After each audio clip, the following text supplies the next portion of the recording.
नमस्कार। दिन भर की बड़ी खबरों के विश्लेषण के कार्यक्रम सुनिए सच में आपका स्वागत है। मैं हूं मुकेश कुमार। दोस्तों, आप सत्य हिंदी को देख रहे हैं, लगातार पसंद कर रहे हैं, ये हमारे लिए बहुत खुशी की बात है। हम चाहते हैं कि हमारा और आपका ये संबंध और प्रगाढ़ हो और मजबूत हो। इसके लिए हम आपसे गुजारिश करते हैं कि कृपया इस वीडियो के साथ दिए गए डिस्क्रिप्शन में जाएं, वहाँ नीचे एक लिंक है, उसको क्लिक करें। हमें उम्मीद है कि आप ऐसा ज़रूर करेंगे। तो आइए अब शुरू करते हैं दिन भर की बड़ी खबरों के विश्लेषण का कार्यक्रम सुनिए सच। और सुनिए सच में सबसे पहले आज की खास खबरों पर एक नज़र। योगी को मजदूरों की नहीं चिंता, प्रियंका की पेशकश पर बना रहे बहाने। तमिलनाडु ने भी किया पैकेज का विरोध, विपक्षी मुख्यमंत्री करेंगे बैठक। बिहार में आएगी संक्रमण की आंधी, हर चौथा मजदूर कोरोना का मरीज। लिपुलेख काला पानी पर गहराया विवाद, नेपाल ने जारी किया नया नक्शा। ट्रंप ने दिया 30 दिन का अल्टीमेटम, चीन ने $2 अरब की मदद।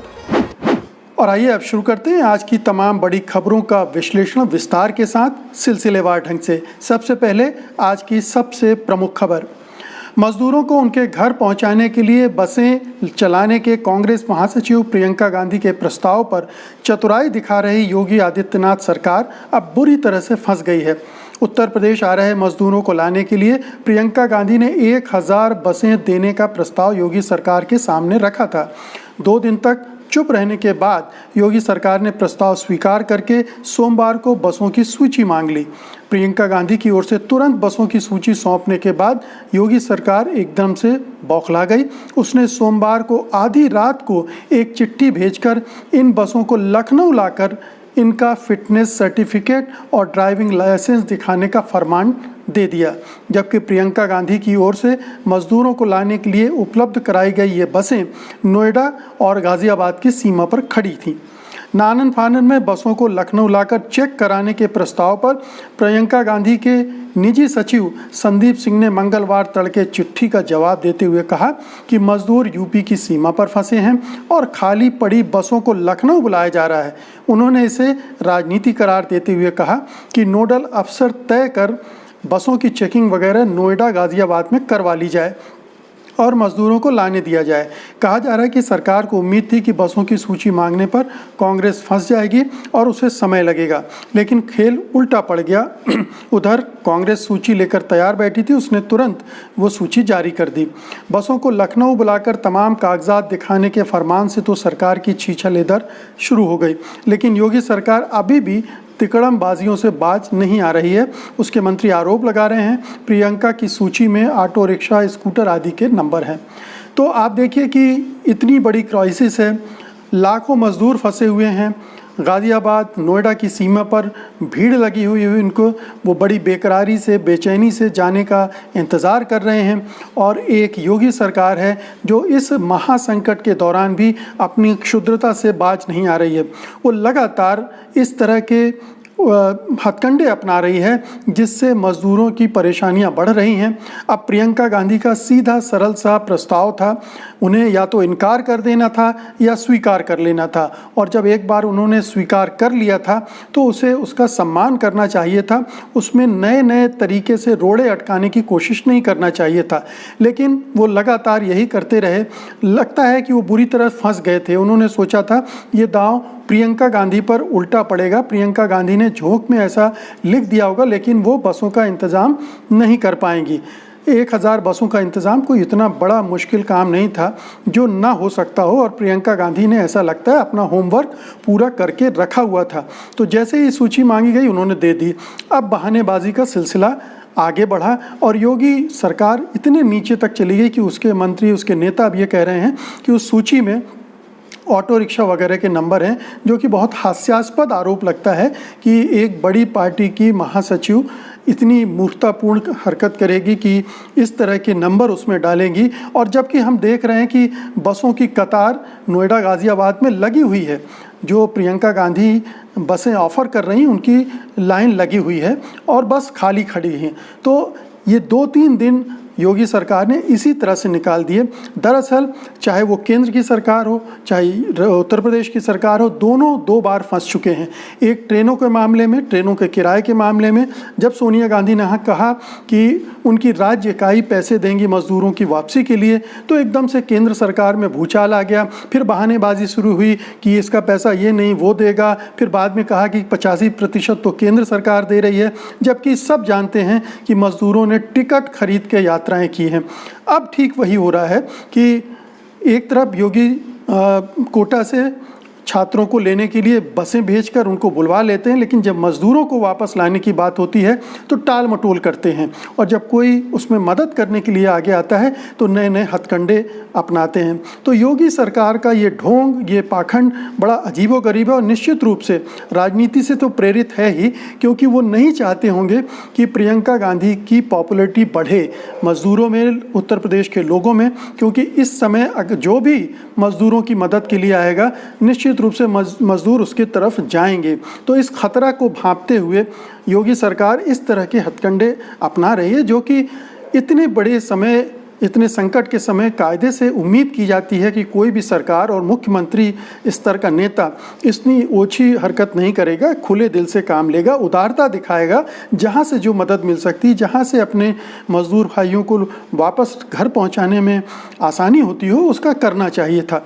लेकिन यही बात है कि ये क्षुद्रता जब ऐसे संकट के समय निकल कर आती है तो लाखों लोग परेशान होते हैं। बहुत दुखद है ये उत्तर प्रदेश की तरफ से, उत्तर प्रदेश के मुख्यमंत्री का ये रवैया, इनका रुख और इस तरह का अंदाज, निश्चित रूप से ये एक लोकतांत्रिक प्रक्रिया देश में अनएक्सेप्टेबल है, अस्वीकार्य है, और इसी चीज़ की जितनी भी निंदा भत्सना की जा रही है वो वाजिब है। अब देखिए कि इसी तरह की एक खबर और हम देखते हैं कि मुंबई के बांद्रा स्टेशन पर मंगलवार को एक बार फिर बड़ी संख्या में प्रवासी मजदूरों की भीड़ लग गई। बिहार जाने के लिए ट्रेन पकड़ने के इरादे से यहाँ हज़ारों की संख्या में मजदूर इकट्ठा हो गए। इस दौरान सोशल डिस्टेंसिंग कहीं दूर दूर तक नज़र नहीं आई। पुलिस ने सभी को वहाँ से हटा दिया। लेकिन ये बताता है कि अभी कुछ दिनों पहले भी बांद्रा में इसी तरह की भीड़ लगी थी, जिसका कुछ मीडिया कर्मियों और चैनलों ने सांप्रदायिकरण किया था कि कॉन्स्पिरेसी थ्योरी उसमें ढूंढ ली थी। अब फिर ये मज़दूरों की बेचैनी है, समझा जाना चाहिए कि वो एक अनिश्चितता में जी रहे हैं। उनको लगता है किसी तरह घर पहुँच जाएं, परिवार के साथ रहेंगे तो वो अनिश्चितता खत्म हो जाएगी, जो भी दिक्कतें होंगी वो झेलेंगे, लेकिन मिल के झेलेंगे। तो ये एक बार फिर से दिखा। अब ये केंद्र सरकार और राज्य सरकारों के बीच सही तालमेल नहीं है। उनको वापस भेजने के लिए केंद्र सरकार लगातार झूठे आरोप लगाकर राज्य सरकारों को बदनाम कर रही है। जितनी ट्रेनें मांगी जा रही हैं उनको दी नहीं जा रही है, और वो टोपी ट्रांसफ़र कर रही है, अपना दोष दूसरों के सिर पर मढ़ने की कोशिश कर रही है। तो केंद्र सरकार का रवैया भी उसी तरह का है जिस तरह उत्तर प्रदेश सरकार का है, और राज्य सरकारें भी मुझे लगता है कि बहुत ज़्यादा तत्परता के साथ, होशियारी के साथ इस समस्या को डील नहीं कर पा रही। ख़ासतौर से महाराष्ट्र में, महाराष्ट्र सरकार को ये देखना चाहिए था कि इस तरह की स्थिति ना बने। जब ट्रेनें चलने लगी हैं तो कम से कम मुंबई, जो एक बड़ा केंद्र है मज़दूरों के, बाहर से आकर काम करने वाले मज़दूरों के लिए, वहाँ से उनकी वापसी कैसे सुनिश्चित की जाए। तो बहुत सारी तकनीकी दिक्कतें भी केंद्र सरकार ने पैदा कर रखी थी। ऐसे प्रोटोकॉल तय कर रखे थे कि आप पहले जिस स्टेट में ट्रेन जाएगी उससे परमिशन लीजिए, रजिस्ट्रेशन कराइए, वगैरह वगैरह। आमतौर पर इस तरह का तो कभी होता नहीं है। जो ट्रेन की टिकट कटाए वो ट्रेन में बैठ के चला जाए। अब आप कह रहे हैं कि मेरे पास 800 ट्रेनें तैयार खड़ी हैं, जब चाहे जा सकती हैं, तो भेजिए उन ट्रेनों को। उनको रोक कर क्यों खड़े हुए हैं आप?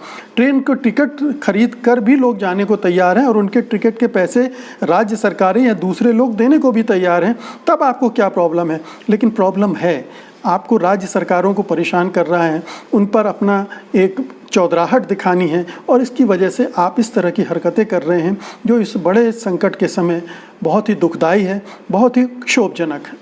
और मित्रों, अब अगली खबर लेने से पहले एक बार मैं आपको फिर से याद दिलाना चाहूँगा कि कृपया इस वीडियो के साथ दिए गए डिस्क्रिप्शन में जाइएगा, उसमें नीचे एक लिंक लगी है, उसको क्लिक कीजिएगा। हम चाहते हैं कि हमारा आपका ये संबंध और प्रगाढ़ हो और मजबूत हो, और उसमें ये आपकी जो योगदान है वो मदद करेगा। बहुत बहुत शुक्रिया आपका। आगे बढ़ते हैं। तेलंगाना के बाद एक और दक्षिणी राज्य तमिलनाडु ने विशेष आर्थिक पैकेज का विरोध किया है और केंद्र सरकार की बहुत ही तीखी आलोचना की है। ये अहम इसलिए भी है कि तेलंगाना के सत्तारूढ़ दल टीआरएस और तमिलनाडु के सत्तारूढ़ दल एआईडीएमके दोनों केंद्र की भारतीय जनता पार्टी के बहुत नज़दीक हैं, उनके मित्रवत हैं। तमिलनाडु सरकार ने कहा है कि केंद्र सरकार राज्यों से सलाह मशवरा किए बगैर ही बड़े आर्थिक सुधार जबरन उन पर थोप रही है। मुख्यमंत्री ई पलानीस्वामी ने केंद्र को लिखी एक कड़ी चिट्ठी में उस पर कई गंभीर आरोप लगाए हैं। उन्होंने कहा है कि कोरोना महामारी की रोकथाम के लिए लगाए गए लॉकडाउन से तबाह अर्थव्यवस्था में पैसे की कमी होने के कारण ही राज्यों ने 3% से अधिक कर्ज की ज़रूरत बताई थी। ये राज्य सरकार के लिए किए गए कर्ज हैं और उसे वो चुकाएंगे। ये केंद्र से दिया गया कोई अनुदान नहीं है। तो कर्ज के लिए जो लिमिट बढ़ाई गई 3 से 5% की गई है, उसमें सरकार ने जो कंडीशंस लगा दी हैं, शर्तें लगा दी हैं, उसको लेकर बहुत रोष है। वो कह रहे हैं कि हम तो कर्ज ले रहे हैं और कर्ज हम चुकाएंगे, आपको क्या प्रॉब्लम हो रही है, आप क्यों क्यों नई नई शर्तें उसमें जोड़ रहे हो ताकि हम कर्ज लेने में हमें दिक्कत हो रही है। उसके आगे भी उन्होंने अपनी आपत्ति जाहिर की है। तमिलनाडु सरकार ने अतिरिक्त कर्ज हासिल करने के लिए लगाई गई शर्तों का विरोध किया है। राज्य सरकार ने इसका विरोध किया कि अतिरिक्त कर्ज पाने के लिए किसानों को मुफ्त बिजली देना बंद करना पड़ेगा। अब एक ये शर्त जो केंद्र सरकार के द्वारा लगाई गई है कि आप किसानों को मुफ्त बिजली देना बंद करें, ये विश्व बैंक की शर्त हो सकती है, ये मुद्रा कोष की शर्त हो सकती है। अगर वहाँ से शर्तें आई हैं और केंद्र सरकार उन शर्तों को राज्यों पर थोप रहा है तो और बात है। केंद्र ने कहा है कि यदि राज्य सरकार किसानों की मदद करना ही चाहती है तो सीधे उनके खाते में पैसे डाल दे। बता दे, इससे पहले तेलंगाना के मुख्यमंत्री के चंद्रशेखर राव ने कोरोना आर्थिक पैकेज को संघवाद की मूल अवधारणा का उल्लंघन करार दिया था। उन्होंने इसे ब्लैकमेल बताते हुए कहा है कि केंद्र सरकार इस पैकेज के जरिए हमारे गले पर चाकू रखकर हमसे मन मर्जी का काम करवाना चाहती है। अब ये ब्लैकमेल शब्द जो है अपने आप में पूरी कहानी कह देता है कि किस तरह से केंद्र सरकार इस संकट के समय राज्यों की बाह मरोड़ रही है, राज्यों को डरा कर अपनी मर्जी की शर्तें थोप रही है, अपने तरह के सुधार वहाँ लागू करवाना चाहती है जबरन। जो राज्य सरकार का अधिकार क्षेत्र है उसमें दखल देना चाहती है और ये संघवाद की मूल धारणा के खिलाफ है। ये मुख्य प्रधानमंत्री नरेंद्र मोदी जब तक प्रधानमंत्री नहीं बने थे तब तक संघवाद की बहुत वकालत करते थे, राज्यों के अधिकारों की वकालत करते थे और केंद्र के डोमिनेंस का विरोध करते थे। अब जबकि वो खुद केंद्र पर काबिज हैं तो राज्य सरकारों को हर तरह से दबाने की कोशिश कर रहे हैं। उनकी सरकार उनके खिलाफ राजनीतिक तिकड़मबाजियाँ कर रही है, उनको परेशान करती है, उनका सहयोग नहीं करती है और ये तमाम राज्य एक एक करके आकर आरोप लगा रहे हैं। अब देखिए कि इसी शुक्रवार को जो गैर बीजेपी शासित राज्यों के मुख्यमंत्री हैं वो आपस में एक मीटिंग भी करने वाले हैं वीडियो कॉन्फ्रेंसिंग के ज़रिए। इसमें 15 राजनीतिक दलों के नेता शामिल होंगे और जाहिर है कि इसमें भी वही मुद्दे हैं जो अभी इन दो मुख्यमंत्रियों ने उठाए हैं। इसके अलावा जो राज्य सरकारों को सहयोग नहीं मिल रहा केंद्र से, केंद्र की तरफ से असहयोग किया जा रहा है, उन पर गलत सलत आरोप लगाए जा रहे हैं, इन सब के बारे में एक रणनीति बनाने की कोशिश इस बैठक में की जाएगी। और ये अब ज़रूरी भी हो गया है क्योंकि केंद्र सरकार जिस ढंग से व्यवहार कर रही है उसमें उनका एक साथ आना, एकजुट होना और एकजुट होकर विरोध करना ये बहुत ज़रूरी हो गया है। अन्यथा केंद्र सरकार इसी तरह से उन पर हावी होती रहेगी और अपने हिसाब से अपनी शर्तें मनवाती रहेगी। अगली खबर लेते हैं। अब तक कम कोरोना मामले वाले बिहार में संक्रमित लोगों की संख्या तेजी से बढ़ रही है। घर लौट रहे मजदूरों में से 26% में संक्रमण पाया जा रहा है, मतलब 1/4 से ज़्यादा जो लोग मजदूर वापस लौट रहे हैं अपने बिहार गृह राज्य में वो संक्रमित हैं। यानी बिहार आए 4 प्रवासी मजदूरों में से एक आदमी कोरोना का मरीज पाया जा रहा है। इंडियन एक्सप्रेस ने एक खबर में कहा है कि बिहार लौटे मजदूरों में से 835 लोगों की कोरोना जाँच की गई, उनमें से 218 में कोरोना की पुष्टि हुई है। ये कुल संख्या का लगभग 26% है, यानी 1/4 से ज़्यादा। यह आंकड़ा राष्ट्रीय औसत से भी कहीं ज़्यादा है। बिहार में 18 मई तक 8,337 लोगों की कोरोना जांच की गई थी। इसमें से 8% लोगों का टेस्ट पॉजिटिव पाया गया था, यानी उनमें कोरोना था। ये राष्ट्रीय औसत 4% का 2 गुना है। बता दें कि 2 हफ्ते पहले यानी 4 मई तक बिहार में प्रति 10 लाख में से केवल केवल 267 व्यक्तियों की कोरोना जांच हुई थी। तो एक तो बिहार में टेस्ट ही कम हो रहे हैं, उसके बावजूद वहाँ जो कोरोना के मरीज़ हैं उनकी तादाद ज़्यादा निकल रही है। बाहर से जो मज़दूर जा रहे हैं ज़्यादातर रेड जोन और ऑरेंज जोन से जा रहे हैं। रेड जोन से ज़्यादा हैं और ख़ास तौर पर दिल्ली और महाराष्ट्र जो दो सबसे ज़्यादा कोरोना से संक्रमित शहर हैं, वहाँ से बड़े पैमाने पर मज़दूर जा रहे हैं। तो जाहिर है कि वो उनमें ज़्यादा संख्या संक्रमित मज़दूरों की होगी और उन संक्रमित मज़दूरों के जाने का ख़तरा बिहार को बहुत बुरी तरह से अब उसके सिर पर मंडरा रहा है। तो पहले से ही बिहार की अर्थव्यवस्था चरमराई हुई है, स्वास्थ्य तंत्र तो बुरी तरह से चरमराया हुआ है। नीतीश सरकार ने 15 साल में वहाँ जितना भी बुरा हो सकता था स्वास्थ्य तंत्र का वो किया है। ये हम लोग बहुत सारे आपदाओं में, ट्रेजिडी में देख चुके हैं। जब मुजफ्फरपुर में पिछले साल चमकी बुखार फैला था तो किस तरह से बड़े पैमाने पर मौतें हुई थी वो हमने देखा है। तो वहाँ बुरी हालत है और ये जो संक्रमण वहाँ जा रहा है बाहर से और जो स्थानीय स्तर पर है और बहुत कम टेस्ट हुए हैं, मतलब ये कम से कम जितने हुए हैं उससे 10 गुना ज़्यादा टेस्ट होने चाहिए और टेस्ट होते तब थोड़ा सा ज़्यादा हमें बिहार में संक्रमण की स्थिति का पता चलता। तो बहुत बुरे हालात हैं बिहार में और आने वाले दिनों में वहाँ अगर संक्रमण की आंधी आ जाए तो कोई आश्चर्य नहीं होना चाहिए। बिहार कोरोना का एक केंद्र बन सकता है, पूरा बिहार एक हॉट स्पॉट बन सकता है, रेड जोन बन सकता है। ये खतरा वहाँ मंडरा रहा है। अगली खबर लेते हैं। भारत और नेपाल के बीच लिम्पियाधुरा, लिपुलेख और काला पानी को लेकर विवाद और गहराता जा रहा है। नेपाल का नया नक्शा जारी करने के एक दिन बाद नेपाली प्रधानमंत्री केपी शर्मा ओली ने संसद में भारत पर सिंह मेओ जैते का तंज कसा। ओली ने इशारों में भारत पर ताकत का इस्तेमाल करने का आरोप लगाया और कहा कि भारत के राज चिन्ह में सत्यमेव जयते लिखा हुआ है या सिंहमेव जयते। दरअसल ओली कहना चाहते थे कि भारत सत्य की जीत चाहता है या सिंह यानी ताकत की जीत चाहता है। नेपाली प्रधानमंत्री ने कहा कि उनका मानना है कि सत्यमेव जयते होगा। पीएम ने यह भी कहा कि उन्होंने किसी के दबाव में यह मुद्दा भारत के साथ नहीं उठाया। उन्होंने कहा कि नेपाल केवल अपनी ज़मीन पर दावा कर रहा है। ओली ने कहा कि काला पानी, लिम्पियाधुरा और लिपुलेख हमारा है और हम उसे वापस लेकर रहेंगे। ओली ने कहा कि काला पानी, लिम्पियाधुरा हमारा है और लेकर रहेंगे। उन्होंने आरोप लगाया कि भारत ने अपनी सेना इन जगहों पर रखकर उसे विवादित इलाका बना दिया। बता दें, पिछले दिनों धारचूला से लिपुलेख तक नई रोड का रक्षा मंत्री राजनाथ सिंह की ओर से उद्घाटन किया गया था। इस रोड पर काठमांडू ने आपत्ति जताई है। इस रोड से कैलाश मानसरोवर जाने वाले तीर्थयात्रियों की दूरी कम हो जाएगी। नेपाल के विदेश मंत्री प्रदीप कुमार ग्यावली ने भारत के राजदूत विनय मोहन क्वात्रा को तलब कर लिया था। अब देखिए कि महाकाली नदी है जिसका स्रोत है वहाँ लिम्पियाधुरा में और वहीं उसी के आसपास जो इलाका है उसी को लेकर पूरा विवाद है और ये विवाद नया नहीं है। ये तकरीबन 200 साल पुराना विवाद है। जब अंग्रेज़ थे तो उनके साथ नेपाल की कुछ संधियाँ हुई थी, फिर उसमें भी उलझा रहा मामला। तो ये 1826 के आसपास से चल रहा है। 1875 में भी एक संधि हुई, हालांकि नेपाल ने उस संधि को अमान्य कर दिया था और भारत उस संधि के बूते पर अपना दावा इस इलाके पर कर रहा है।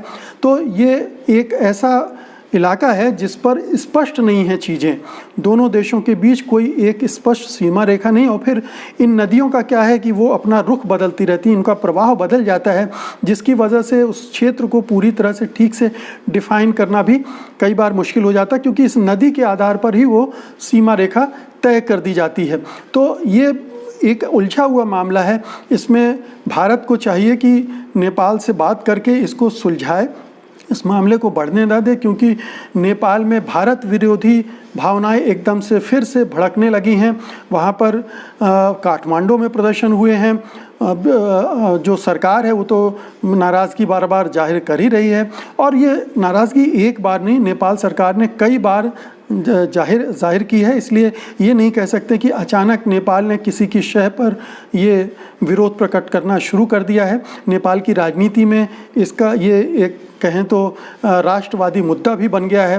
तो राष्ट्रवादी जब इशू इशू खड़े होते हैं तो वहाँ की राज्य सरकारों को भी तनकर खड़ा होना पड़ता है ऐसे मामलों पर जहाँ ज़मीन वगैरह का विवाद आ जाता है। तो ये एक बहुत ही उलझा हुआ मामला है और इसमें भारत सरकार को थोड़ा समझदारी दिखानी होगी, बात करनी होगी, संवाद स्थापित करना पड़ेगा और ये बयानबाजी रुकनी चाहिए। ये ज़रूर है कि मानसरोवर यात्रा जो 3 जगहों से होती है, यानी तिब्बत से होती है, फिर काठमांडू से होती है और ये रास्ता नया है जो बहुत छोटा पड़ता है, काफ़ी समय बचता है और इस रास्ते से मानसरोवर की यात्रा आसान हो जाती है। तो उस लिहाज से इसका महत्व है और ये एक ऐसा ट्राई जंक्शन है, एक तिकोना स्थान है जहाँ चीन भी है, नेपाल भी है और भारत भी है, तो इसलिए थोड़ा सा सेंसिटिव जगह भी है ये। तो इस सब का ख्याल करते हुए भारत को बातचीत करनी चाहिए और इस मामले का समाधान ढूंढना चाहिए। और आइए अब अगली और अंतिम खबर का रुख करते हैं। हम जानते हैं कि विश्व स्वास्थ्य संगठन और WHO को लेकर लगातार विवाद चल रहे हैं और अमेरिका उस पर लगातार हमला कर रहा है।